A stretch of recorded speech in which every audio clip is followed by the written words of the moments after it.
जय सीताराम।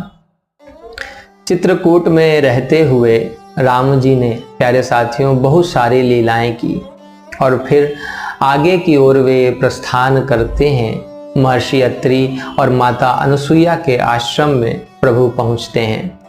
वहां पहुंचकर राम जी अत्यंत हर्ष का, सुख का अनुभव करते हैं और महर्षि को देखकर प्रेम से भरकर उन्हें दंडवत प्रणाम करते हैं।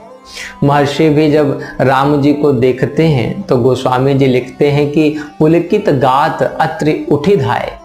महर्षि अत्रि दौड़ पड़ते हैं और दौड़कर राम जी को अंक में भर लेते हैं, हृदय से लगा लेते हैं।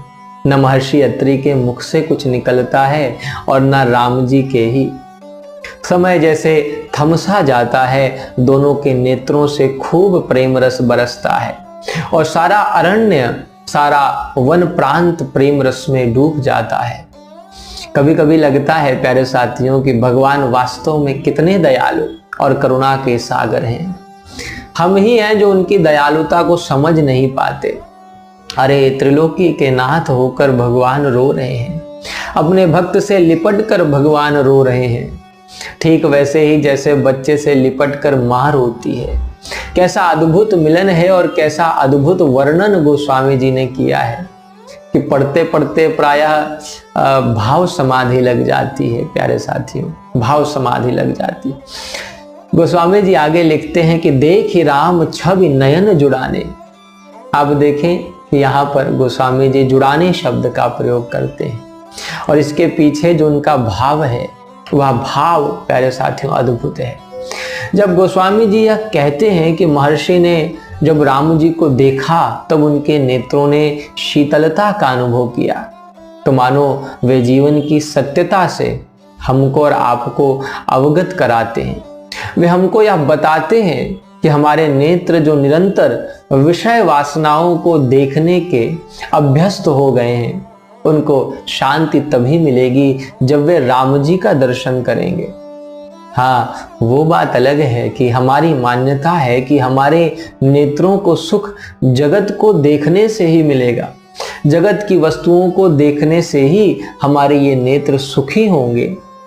लेकिन हमारी इसी झूठी मान्यता को गोस्वामी जी तोड़ना चाहते हैं। वे कहते हैं कि भैया वास्तव में तो हमारे ये दोनों नेत्र तभी सुखी होंगे जब इन्हें राम जी का दर्शन प्राप्त होगा।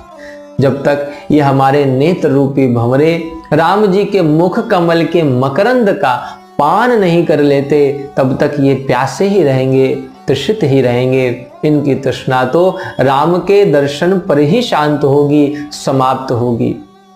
इस तरह राम जी के दर्शन से प्यारे साथियों प्रफुल्लित और रोमांचित होकर महर्षि अत्रि उनका अपने आश्रम में स्वागत सत्कार करते हैं।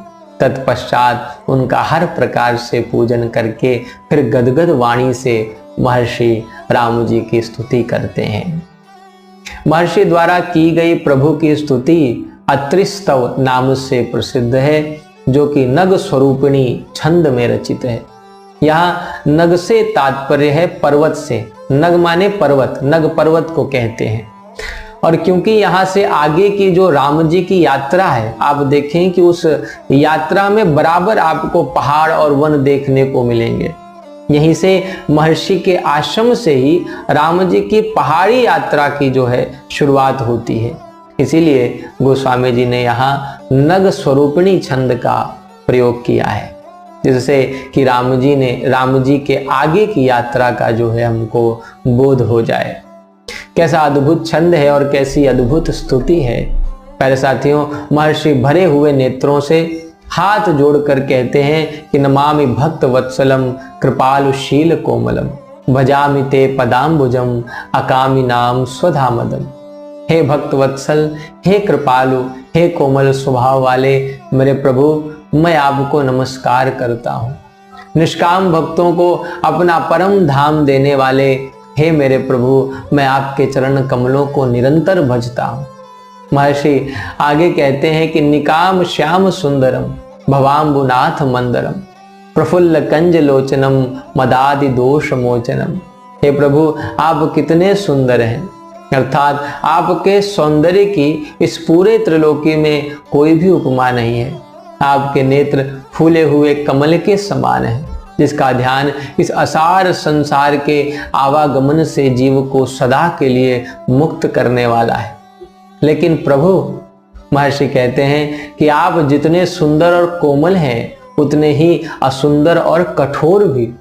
यानी कि आप भक्तों के लिए तो सुंदर हैं, कोमल हैं, किंतु दुष्टों के लिए काल हैं, असुंदर और कठोर हैं।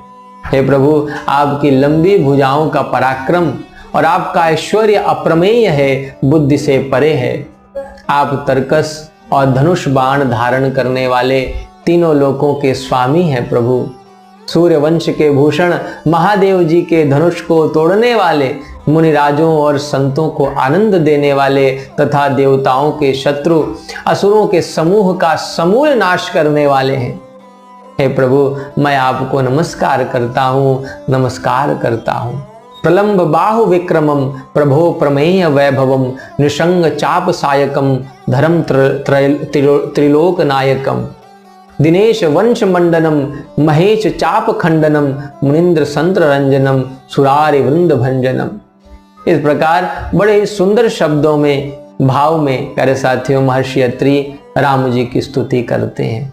उनके द्वारा की गई स्तुति के कुछ अंशों से ही आप उनके भीतर के अपार प्रेम और समर्पण का अनुमान लगा सकते हैं। आप देखें कि हम लोगों के लिए जहाँ समस्त साधनाओं का फल भोग है, वहीं महर्षि के लिए जीवन की समस्त साधनाओं का फल अपने प्रभु से योग है। और इसीलिए स्तुति के उपरांत जो महर्षि राम जी से कहते हैं प्यारे साथियों, वह सार बात है। महर्षि के चरित्र से निकला महत्वपूर्ण सूत्र वही है। वे कहते हैं कि प्रभु ऐसी कृपा करो कि मेरी बुद्धि आपके चरण कमलों को कभी ना छोड़े। प्यारे साथियों, हम जीवों का स्वभाव आप देखें कि मायावश कुछ ऐसा हो गया है कि हम लोग निरंतर खोज में लगे ही रहते हैं, कभी धन की खोज में तो कभी स्त्री की खोज में। और यही कारण है कि हमारी बुद्धि बहुत मलिन हो गई है। लेकिन अगर हम प्रभु से बार बार यह मांगे कि प्रभु आप हमारी मलिन बुद्धि को, जो संसार की वासनाओं की खोज में लगी है, उसे अपने में लगा दें, तो प्यारे साथियों हम सदा के लिए सुखी हो जाएंगे।